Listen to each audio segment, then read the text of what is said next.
Përshëndetje të nderuar miq, do të shkojmë në Kosovë, do të flasim për situatën politike pas dështimit ditën e djeshme të seancës për konstituimin e kuvendit të ri për atë legjislaturës së re që doli nga zgjedhjet e 9 shkurtit. Por u krijua një gërç, seanca u shty.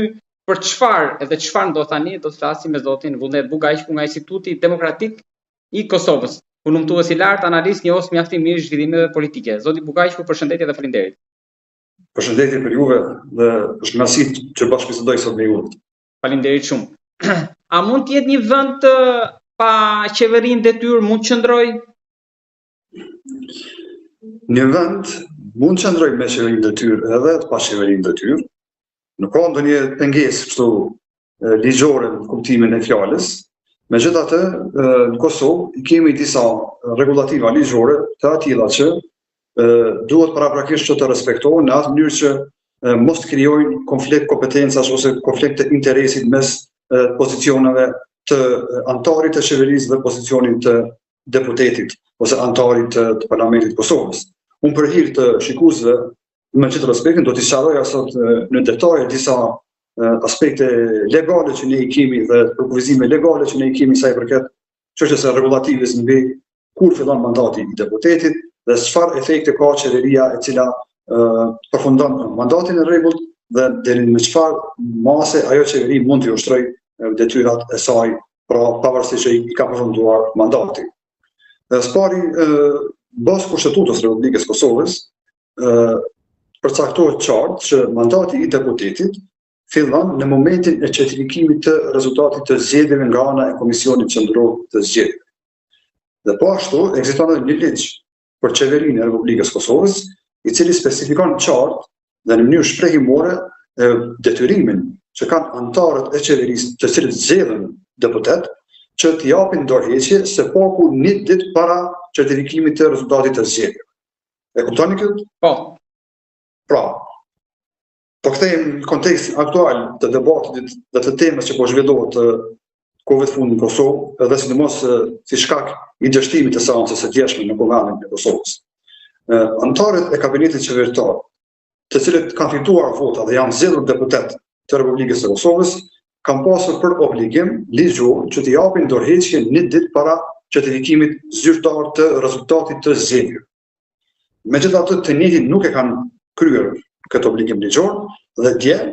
në seancën e konstituive të Kuvendit, pra në seancën e parë ku do duhet të zgjedheshin kryetarit dhe nënkryetarit e Parlamentit të legjislaturës së 9 Kuvendit të Kosovës, në procedurën e verifikimit të mandateve të tyre nëpërmjet një komisioni ad hoc që themelohet para se të jepet betimi i deputetëve, të njëjtit erdhën në Kuvend dhe u paraqetën tani në cilësinë e deputetit. Dhe me arsye unë them, antarët e komisionit për verifikim të mandateve i kontestuan, ose të themi ashtu disa antarë të komisionit të grupeve të tjera parlamentare i hodhën dhe i kontestuan mandatet e disa deputetëve të Partisë Lëvizja Vendvendosi. Sepse ata argumentuan që në përputhje me legjislacionin fuqi, të njëjtin nuk munden që njëkohësisht sot të japin edhe betimin si deputet edhe pas ditët të kthehen në zyret e qeverisë dhe të ushtrojnë funksionin e antarit të ministrit apo të kryeministrit. Dhe për shkak të anashkalimit të këtij konflikti të kompetenca, unë them edhe të interesit mes kësaj pozite dhe pozitës së Kuvendit dhe të qeverisë, dje nuk u votua dhe nuk mori votat e mjaftueshme raporti i komisionit të përkohshëm mbi verifikimin e mandateve të deputetëve. Dhe si lidhoi seanca u ndërprer dhe kjo ndërprerje nuk mund të zgjashë më shumë se sa 48 orë nga dita e ndërprerjes. Pra, ne duhet të presim tani se si do zhvillohet me tutje procedura e verifikimit të këtyre mandateve. Është kërkesë e vazhdueshme edhe nga ana jonë si organizat që antarët e qeverisë, të cilët tashmë janë zgjedhur si deputet, duhet që të japin dorëheqje dhe ato dorëheqje të dëshmojnë në sekretariatin e Kuvendit të Republikës Kosovës, ta informojnë kryesuesin e seancës konstituive që edhe zyrtarisht, edhe formalisht, edhe publikisht i kanë ofruar dorëheqjet, në atë mënyrë që të hapet rruga edhe mundësia që të kthehemi në pikën ku ka mbetur pra votimi i raportit të komisionit të përkohshëm për verifikim të mandateve, dhe nëse aty konstatohet që tani gjithçka është në rregull sa i përket mandatit të deputetëve dhe të njëjtit ose deputet e caktuar që ishin edhe anëtarë të qeverisë kanë dhënë dorëheqje ata tani më nuk mund të ushtrojnë funksionin e anëtarit të qeverisë, atëherë unë besoj dhe jam i bindur që ky raport sapo të hudhën në votim i përmirësuar do të miratohet me shumicë votash nga ana e gjithë deputetëve të Konventit të Republikës Kosovës. Tek parashtrimi që ju bët, njëra palë pretendon që ka respektuar kushtetutën, tjetra thotë digjen për qeverinë. Po tani a ka një rrugë tjetër, çfarë presidenca mund të dalë me një version tjetër pra apo do bazohet tek kjo që ju thatë pak më lart, pra nuk prisin surpriza? Duhet sqaruar që presidentja për momentin në këtë fazë nuk ka ndonjë rol. Pra nuk duhet përzihet dhe nuk ka ndonjë rol që ajo duhet kontribuojë në themi ashtu në zgjidhjen e kësaj situate. As se ajo të intervenojë ose të nxjerrë ndonjë vendim apo ndonjë akt që i detyron të palën këtë rast që të marrin veprime sipas urdhrave ose edhe dekreteve të presidentës. Është që ka caktuar seancën konstituive të zgjedhjes së kryetarit dhe nënkryetarëve të Konventit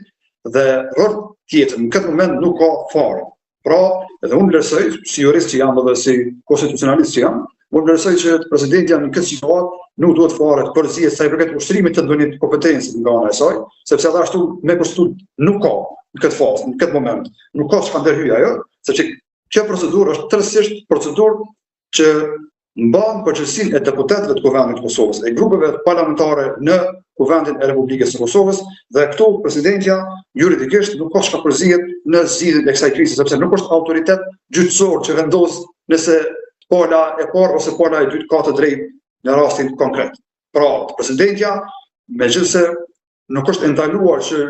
kuptimin e një vullneti të mirë të saj, kuptimin moral të ftoj partitë politike në konsultim dhe të mundohet që të gjejë një gjuhë të përbashkët, të themi ashtu që të vazhdoj puna e konsultimit të Konventit të Kosovës, mirë po juridikisht e njëjta nuk guxon të ndërmarrë veprime juridike që të nxjerrë ndonjë vendim ose ndonjë urdhër ose ndonjë dekret që të vendosë nëse partia këtë rast lëvizja vendosit ka pasur të drejtë që ka ardhur në koment edhe me anëtarë të qeverisë ose opozita kishte të drejtë që nuk e votoi raportin e komisionit të përkohshëm për verifikim të mandatit. Opozita mendoni që mund ta kishte shmangur këtë bllokim politik apo mendoni që mbrojti institucionin në këtë rast, mbrojti ligjin? Sepse në pafundësi dorëta për krijuar qeverinë mund të krijojë pengesa të tilla. Unë besoj që dje ishte një test, një dëshmie të asaj që të provohet se sa është fuqia politike e grupit më të madh parlamentar në Konventin e Republikës Kosovës. Unë mendoj që veprimet e opozitës, edhe pse ishin veprime të argumentuara në kuadër të mbrojtjes së ligjshmërisë dhe kushtetueshmërisë në vend, ishin edhe veprime të menduara politikisht mirë për të testuar mazhorancën në këtë rast, partinë fituese të zgjedhjeve, nëse e njëjta ka numër të mjaftueshëm që të arrijë të votojë e vetme raportin e komisionit të përkohshëm për verifikimin e mandateve dhe më pastaj nëse ka gatishmëri dhe gjendje të atij që mund ta votojë edhe kryetarin e Konventit. Mirë po, dje u dëshmua që vetëm 52 vota ishin pra votimit të raportit dhe kjo ishte një dëshmi e qartë që koalicioni në këtë rast partia fituese e zgjedhjeve Lëvizja dhe Vendosja dhe grupi më i madh parlamentar nuk kishte votë të mjaftueshme në parlament as për të votuar një raport të thjeshtë, një raport krejtësisht formal në Konventin e Republikës Kosovës dhe lërë mod që tynte në procedurat e votimit të kryetarit dhe nënkretarëve të Konventit të Republikës së Kosovës. Megjithatë, unë po e shpjegoj edhe për hir të opinionit, pavarësisht nëse do të kishte të kaluar me votë pra pozitive raporti i komisionit për verifikim të mandateve dhe do të kishte hyrë në fazën e dhënies së betimit të deputetëve dhe më pastaj të zgjedhjes së kryetarit dhe nënkretarëve, unë mendoj që kalimi i një raporti të tillë në këtë mënyrë do të ishte një bazë e mirë që kjo procedurë e tërësishme e zgjedhjes së organeve të Konventit të kontestojë në gjykatën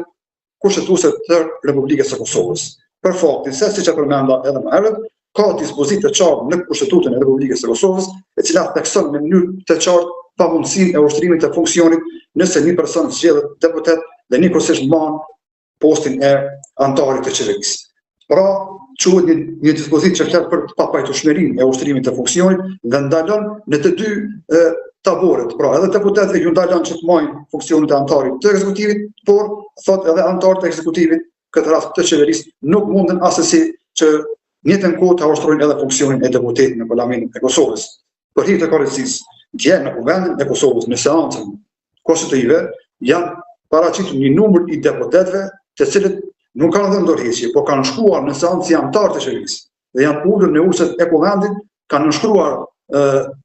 zyrtarisht prezencën e tyre në parlament dhe pjesëmarrjen e tyre në seancë konstitutive, duke mos dhënë paraprakisht dorëheqje. Dhe e dini se çfarë ndodhi tek një dështoj të zgjedhet ose të emërohet ose të miratohet raporti i komisionit funksional, i komisionit të përkohshëm për verifikim të mandateve, dhe pas dështimit të seancës, ata e komunikuan dorëheqjen. Pra kryeministri pasi dështoi të miratohet raporti i komisionit të përkohshëm për mandatet,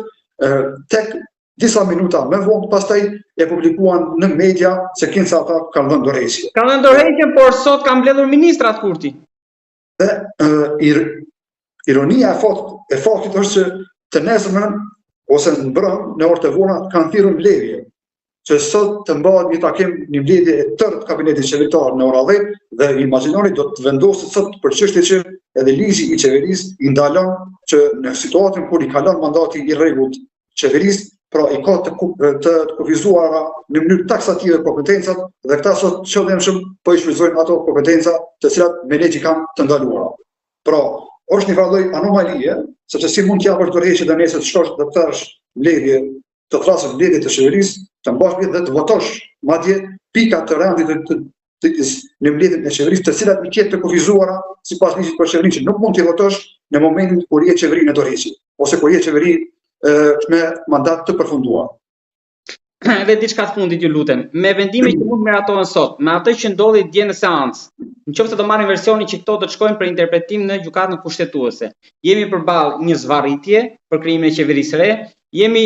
përballë një qeverie që mund të krijohet, ndoshta skenari i dytë, por e cunguar, apo e fundit është zgjedhjet parakoshme. Ju çfarë projeksioni keni?